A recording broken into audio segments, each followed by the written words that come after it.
Hi, I'm Kathy Brasby. Welcome to our next study, Lessons from the Book of Ruth.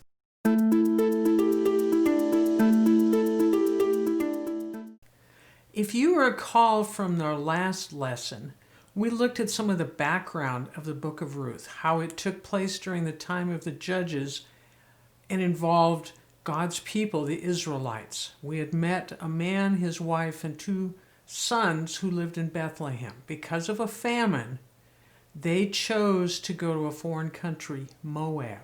So we're going to pick up the story in verse 2 of chapter 1. The man's name was Elimelech, and his wife was Naomi. Their two sons were Machlon and Chilion. They were Ephrathites from Bethlehem in the land of Judah.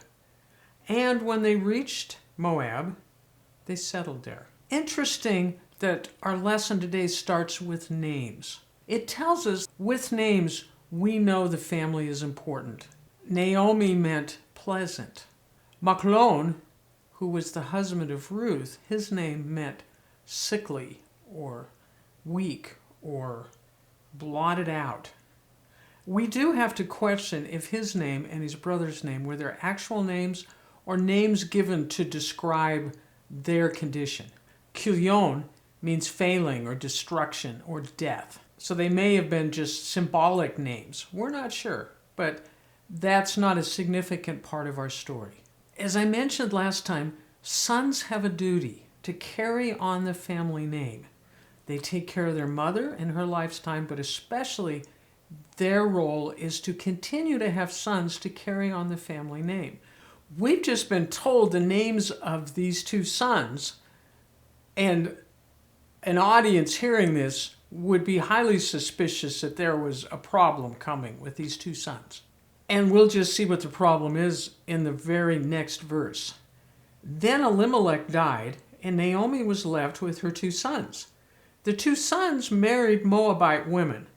One married a woman named Orpah, and the other a woman named Ruth. But about 10 years later, both Machlon and Chilion died. This left Naomi alone without her two sons or her husband. We've already seen catastrophes, the famine, and another catastrophe laid on top of it. This family leaves the promised land of God to go to a foreign land, Moab. But now we have new disasters. Elimelech dies, and then we're told the two sons marry Moabite women. This was generally forbidden for Israelites to marry foreign wives. And so the question immediately comes up, have they done wrong in marrying these Moabite women? We're also told that the family spent 10 years in Moab, and no children are born to either of the sons. And then after 10 years, both sons die. This is incredible loss. Naomi now has no husband. She has no sons. She has gone from having the gold standard of status for a woman in that day, husband with sons, to no man in her life. She has now been reduced to a zero. For Ruth and for Orpah, they now have no husbands and they have no children. They may have been facing the humiliation of their husbands considering taking second wives to produce sons. And a final disaster is that Naomi's family, her husband and her sons, are buried in Moab. It is an ultimate humiliation for an Israelite family. Now, widows in that time had no status. They had no social status, no economic status. They would be a little bit like our homeless today. Naomi and Ruth and Orpah have no men in their lives now. They are economically dependent on society at large, which is pretty dicey. They are at risk for exploitation, for violence, abuse, assault, even trafficking. It's a very dangerous time for a woman alone. Without a male to defend them, anyone could assault them. Anyone could attack them. This is virtual death for Naomi and possibly for Ruth and Orpah as well. And ordinarily, once the men are wiped out of a story, there's no story left. But that's not the case. As we move forward through the book of Ruth, we still have people who cannot speak for themselves. That term widow, don't take it literally. Take it as a representation for people who have no rights or who have no ability to protect themselves or speak for themselves. There are many in our culture today. I mentioned homeless, and there are others. Refugees, whether in this country and across the world. I think of those people who are trafficked. It's a huge problem in the United States, and I suspect in other places in the world as well. Those who can't speak for themselves are the unborn. Also for children who may be in poverty or dysfunctional situations. There are many people who can't speak for themselves, and I would suggest that we need to keep our eyes open as followers of God to see if there's something we can do. I think it's one of the stronger commands throughout the Bible is to care for widows and orphans. And as I said, that kind of represents more than just literal widows and orphans, because in our culture today, we can have widows, particularly, who have a legal voice, who have financial standing, who are not left alone. Our culture allows them to speak and have legal rights. But I think that term widow comes from that Old Testament idea, and it just represents those who don't have legal rights and financial protection. I want to read for you out of Isaiah, just one short piece, and there are many more in the Old Testament. But this, I think, captures what I'm trying to say about what the Bible commands.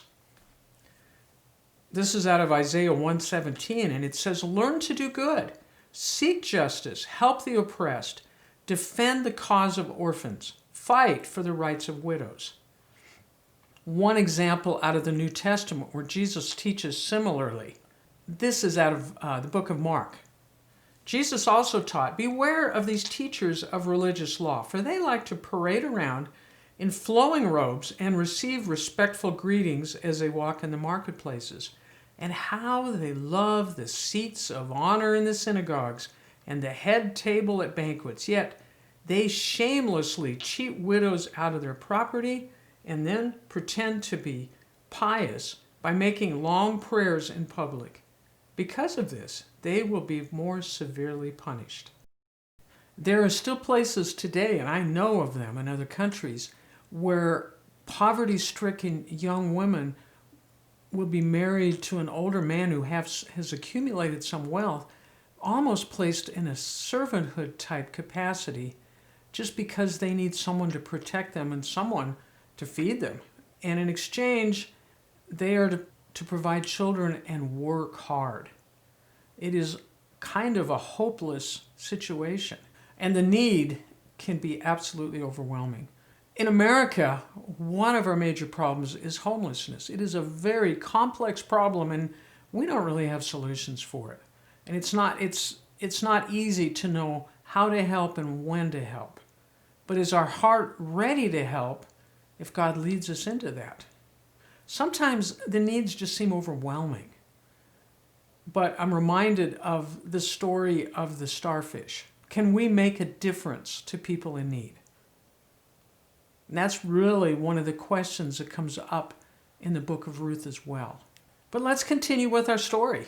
When Naomi heard in Moab that the Lord had come to the aid of his people by providing food for them, she and her daughters-in-law prepared to return home from there.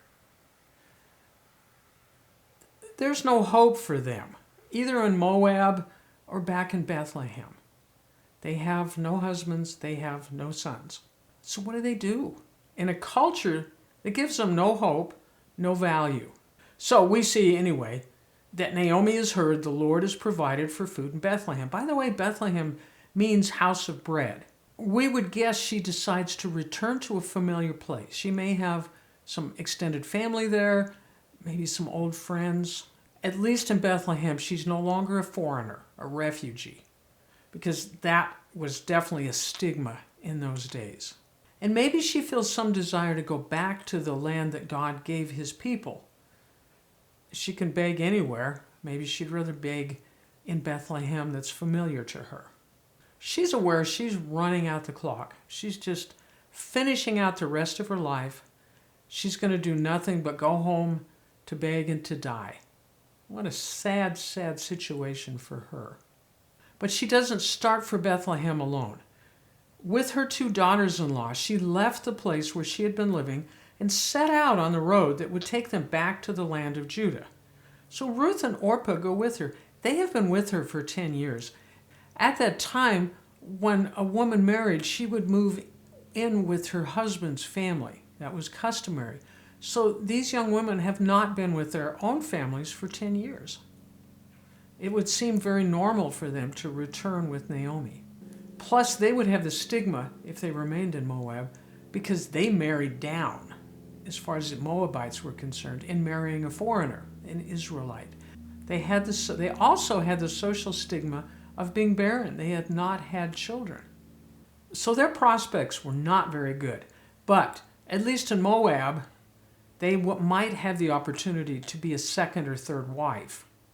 That's better than being a widow and totally alone.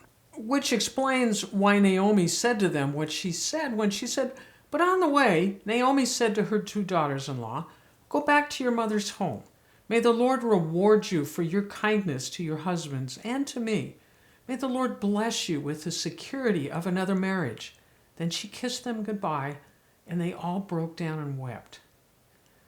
It's likely that Naomi waited until they were on the road to tell the 2 daughters-in-law to go back. She didn't want them to try and talk her into staying in Moab. So the irony is that the blessing she gives to Ruth and Orpah is a second marriage. But she expresses to them that the Lord may reward them for their kindness and the Lord may bless them with a second marriage. So she conveys some of her faith in God in what she says to her daughters-in-law. And we will come back to this later. But the word in the Hebrew, may the Lord bless you, that bless you is hesed. We will look at that more later. Naomi is asking God to show hesed to her daughters-in-law.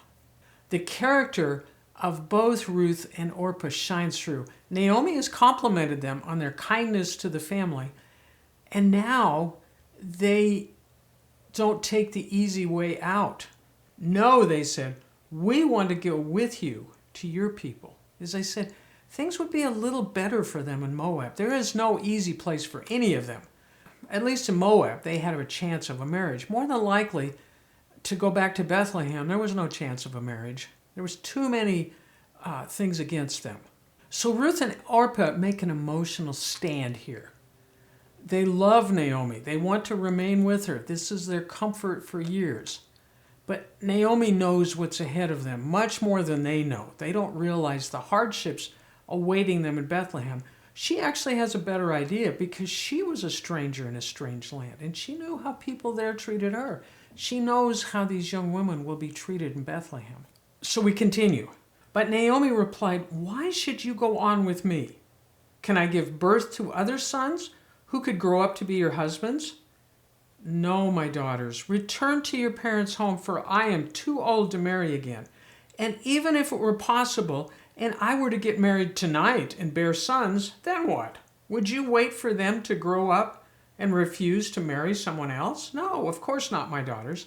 Things are far more bitter for me than for you, because the Lord himself has raised his fist against me." So we see here that Naomi really sees God as the source of her problems in a sense. She's blaming him in a way, saying that he has caused this. You know, that's actually a pretty common thing that we hear, even today. When we have calamity hit, why didn't God protect me? Why didn't God prevent this? How could God do this to me? It's a little bit of where Naomi is here in her thinking. But something that's helpful to us is to see that she's honest with God. She just lays her emotions out there for him. And it teaches us that there's no real relationship with God without honesty. And those why questions are important in relationship.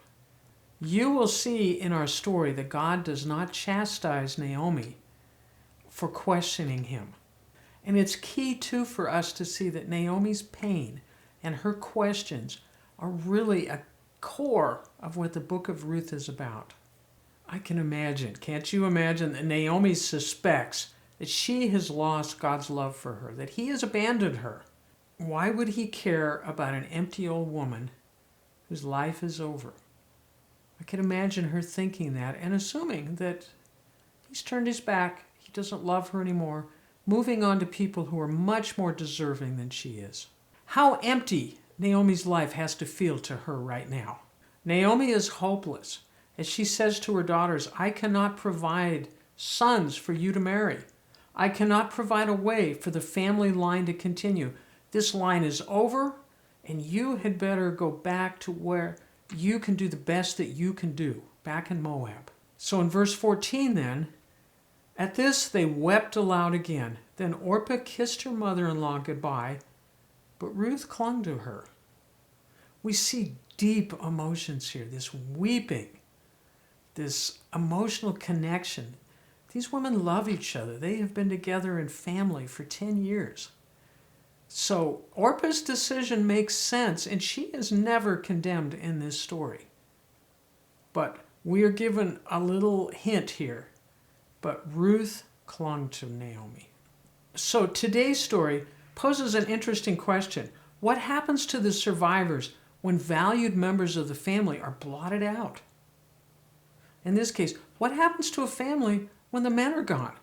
There is no family, or so it appears.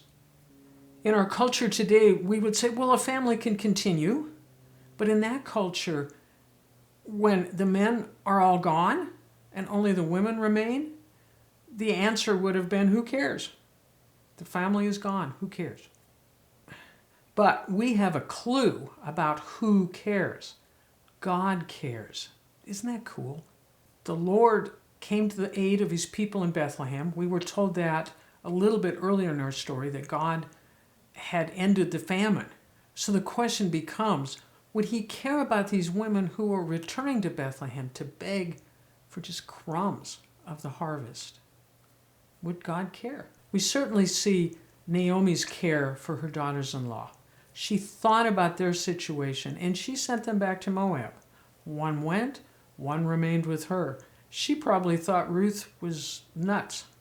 She probably thought Ruth had lost her mind. It was a crazy decision that Ruth made. There was nothing in Bethlehem for Ruth except Naomi. But we see that Naomi cares for... But we see that Naomi is willing to go back to Bethlehem alone. She's going to have to beg. She's going to have to do what she can do alone, without even the help of these two young women. But because she cares for them, she wants to send them home. And we're going to learn more in our next lesson about Ruth and how she cares for Naomi. So in our next lesson, we will continue to look at this question of how do you survive when everything is gone? There's nothing but hopelessness, and it appears God has turned his back. Has he turned his back? Does God care? We're going to continue to explore that question in our coming lessons. Thanks for joining me this time, and you have a great week.